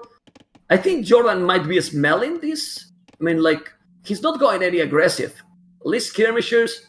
Yeah, but the problem here is, if now JorDan switching to camels and least skirmishes, what you do with Ethiopians? Yeah, well, I'm not really sure. I think it's going to be tricky. Yep, tricky for sure. He see the knights. You need to wall. You don't have the army. You don't have the army. Okay, but he's gonna wall. He wall it. No, he didn't wall. A snowball game. Can be a snowball game for JorDan. He need to go back. Those knights are +2. They don't have bloodlines, but they are +2. You want to go back, JorDan. Don't like what he's doing here. He's gonna be able to. Oh my god, not having bloodlines. Look how the knights are much weaker, man. It was not so many crossbows, and those knights +2 still die. Absolutely, man. It's just not quite as good as you're missing a bunch of the upgrades, of course, not bloodlines. That has a huge impact, and well, JorDan knows about it now, so he should be able to react. He's going for the university right away, so we're gonna see ballistics, right? And it seems like he doesn't even feel like going for camels, just going to be full crossbows. Dark, on the other hand, has fallen behind in ranged units, so if JorDan can clean these units up, it's going to be pretty difficult for the red player to answer. I feel it's quite weird. I mean, why not a stable? You could make a stable, honestly. I don't know. But still, he feels comfortable in this situation. And honestly, if he's going all in, he's going to go siege warsaw forward. Whoa! Full aggressive gameplay against one of the best defensive civilization like Byzantines. Absolutely, it's gonna be rough, of course. And Dark try, man. I really dig the play over here. Double stable, for Ethiopians, it's not something you're expecting. And I think probably maybe if he would have waited a little bit more, maybe try to get a bigger mass of knights, even he might have been able to do more damage. He did a really good job preventing the walls from coming up again, but yeah, it was not enough. And now JorDan's fine. He should be able to defend over here just fine. And yeah, Dark cannot even break through anymore. So what is he going to use the knights for? The knights just die, man. It's crazy. He's doing a TC in this area. And I like the TC. You might say, why the TC there? He cannot go behind the wood line and is still close to the wood enough to defend. So it's okay, Tone Center.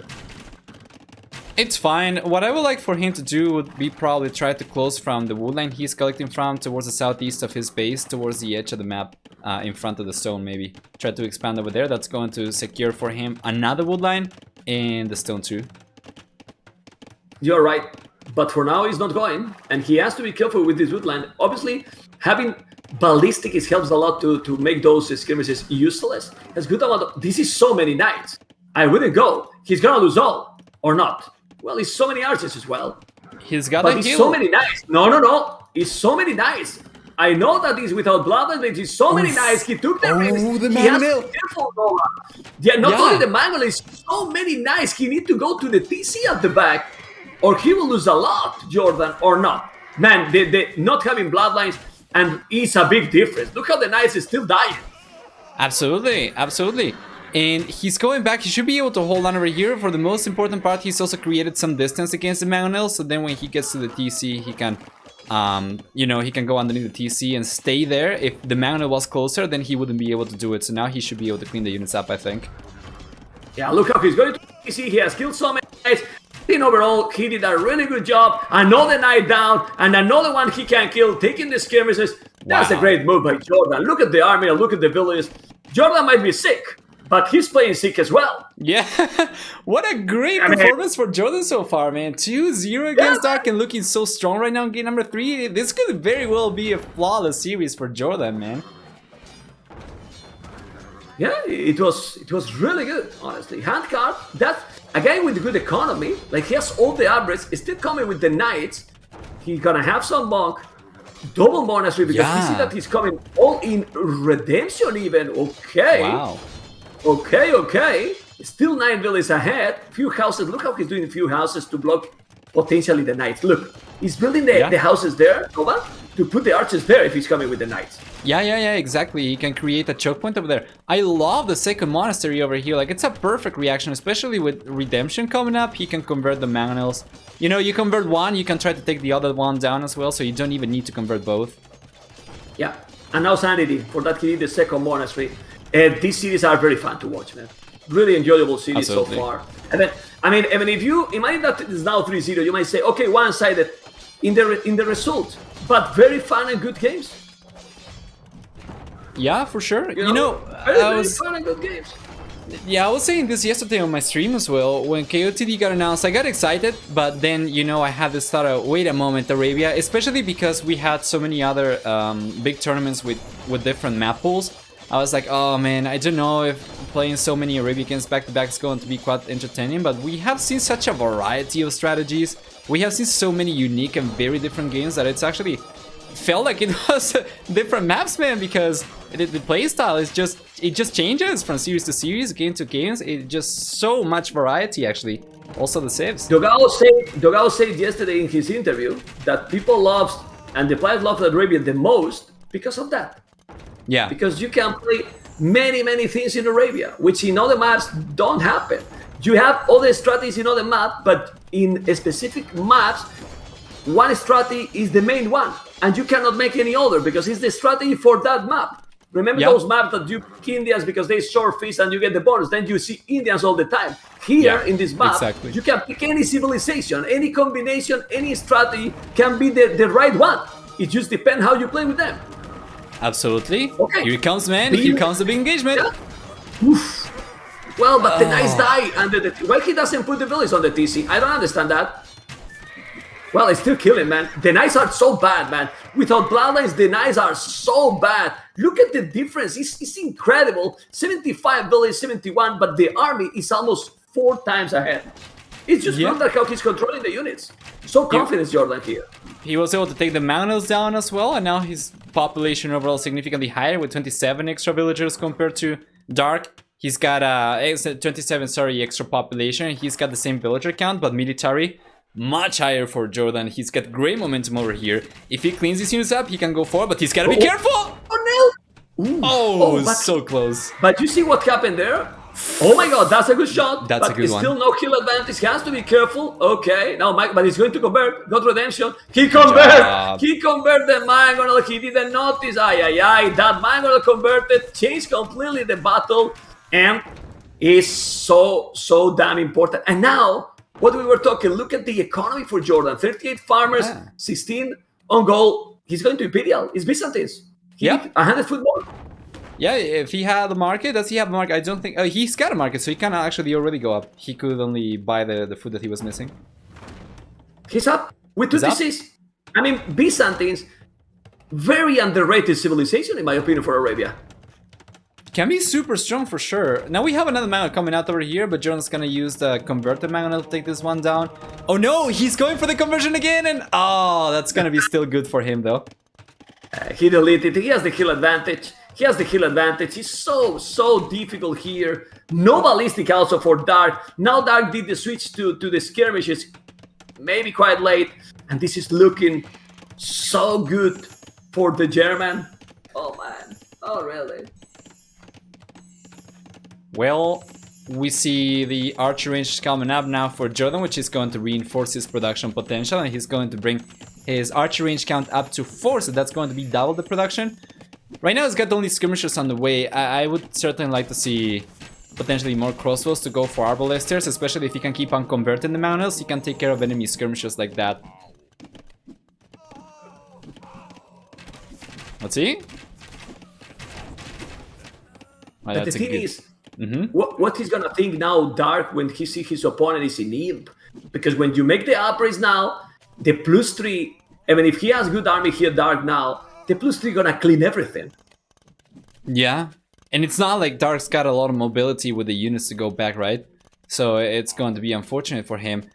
He will keep on going, obviously, because it's the final game potentially. If he calls a GG, he gets knocked out of the tournament. But it's certainly looking much better for JorDan. However, Dark managed to get a few extra villagers over here, and that could potentially pay off very, very soon. And we didn't mention an oath. Skirmishes for Byzantines are so cheap. Look at the resources for JorDan. Yeah. He's in Imperial. He can go up to Imperial again. He can do everything. Right? Chemistry +3. I mean, Arbalest, whatever he wants. Look at the score. It's similar, but now, well, it's true that Dark has 22 villages more. But here, the momentum is there. Going with the Arbalest, with the skirmishes, he can use coal. He just need to wait for the upgrades. He's not waiting, which is, in my opinion, a mistake. Agreed. Still, he can spam skirmishes forever. And now he's on the way to Imperial, losing a monk, and we will see. Still a lot of villages for JorDan, for Dark ahead, but now he can go with the Arbalest and kill everything there. It's still over 2 minutes to be in Imperial. Yeah, here he comes, man. It's only about 35 seconds for JorDan to get chemistry as well, which is going to improve even the skirmishers over here against the skirmishers from Dark. So he should be able to take care of these. He's taking the mountain right now, and he got it. And then it's just going to be Arbalesters coming forward and potentially Raiden around Dark space. Dark, he's got 4 TCs. He should be able to protect the majority of his economy, but he still has a lot of exposed areas. But what you do now? What army you do to counter? He got double the army. That's the problem here. Like, what army you do now? Like, well, he can go Onagers maybe to try to make some bada boom. But you know the problem? That he got monks with block printing, 12 range, and he's converting the siege. He's deleting now. What a great play! Yeah, like seriously, it's so good play here by JorDan. Now he's going all in, doing more archery ranges, but 160 population for both players, but 65 army for the GL player. Well, he's got the Arbalester staying over here as well. He should be able to take on the skirmishers. Dark's just trying to micro these, but it shouldn't work. He's got skirmishers up in the north as well. He's got overall a very good army. And Dark's still about 35 seconds away from the Imperial Age, which means he's still like a minute away from even getting the upgrades, and especially chemistry is gonna take forever to research, man. So JorDan still going to have the lead for quite a while over here, and he's got definitely potential to equalize the villager count, I think. Don't forget Nova, twitch.tv/Nova AOE. You want to see a great caster when I'm not online, okay? Sorry, Nova, you know, I have to say that joke. Yeah, go it's there. Fine. Go there right now and follow everyone, okay? Follow everyone right now. He's gonna feel so good because he deserves it as well. And now he's doing the castle at home, but the rating is absolutely real, Mr. Nova. And it's 170 population for Dark is good, but the timing, the momentum belong to JorDan. Absolutely, man. He's going to keep on building on top of that as well. You see 2 siege workshops coming up on top of there. And if you can keep on bringing the monks in as well, those redemption monks are going to be so deadly as well against Dark's potential defensive siege. So Dark's going to be stuck in normal units, and he's going for skirmishers only, which against Byzantines feels a little bit rough, man. No? Marking his face, we could see the reaction on the webcam, and it was looking not so great. He's feeling so frustrated now, like how this is happening. Man, the attack on the right, the raiding all over. Look at blue color right now, Nova. He's all over the map. Yeah, absolutely. We just a few skirmishers on the right hand side. Take a look at that. JorDan's paying attention. He's moving the skirmishers over to the wood line right now, so he'll be able to keep on taking more villagers off the resources and Dark's eco efficiency is going down the gutter right now. What is he? Zero is on goal. Tick with 2,000 JorDan resources coming with the bomber cannons, killing absolutely everything. Well. JorDan with the domination, losing some units now, yes, but Dark is with 19 population, 18 population, dropping more and more, taking absolutely everything. How you counter this? You don't. You It's don't? spamming. Check Yeah? the minimap. Check the minimap. It's spamming units constantly, non-stop. Man, it looks like a line of ants. Now we see Dark going for a defensive castle, but I don't know. I don't know if What I like happened? that castle too much. Man. If it's happened, that castle. Let's Yeah, check the true. point of view for war. He's got both Bomber bombard cannons. cannons. No. He's gonna Yeah. deny that. Imagine how many villains he can kill. And he has no Oh, army. man. JorDan is playing amazing. Well, we'll do it. He's doing so many villains. But that castle is really defending something? No. No, not really. And yeah, if the castle comes up, cannons. it's gonna be coming up in flames already, so it's going down right away. And wouldn't be surprised if that was the GG castle, man. Dark's going down to 4 military units. His economy is really bad right now. Does not have wood. You know how without wood you cannot really go for much of anything. And yeah, the castle's going down. Yeah, I'm impressed. I'm impressed, you know, because I've been talking with JorDan this morning. And he got high fever yesterday. Today was feeling better, but not so great. We were talking, we play today, not play. He said, okay, man, let's go. But please, no webcam. I'm not feeling great.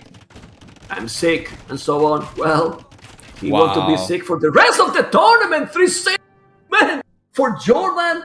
What? Damn it. That was so great performance by the German. Impressed. Really? Yeah, absolutely. You can see also a reaction from Dark in the webcam over there, and I will probably react the same way, man. JorDan is what a great player.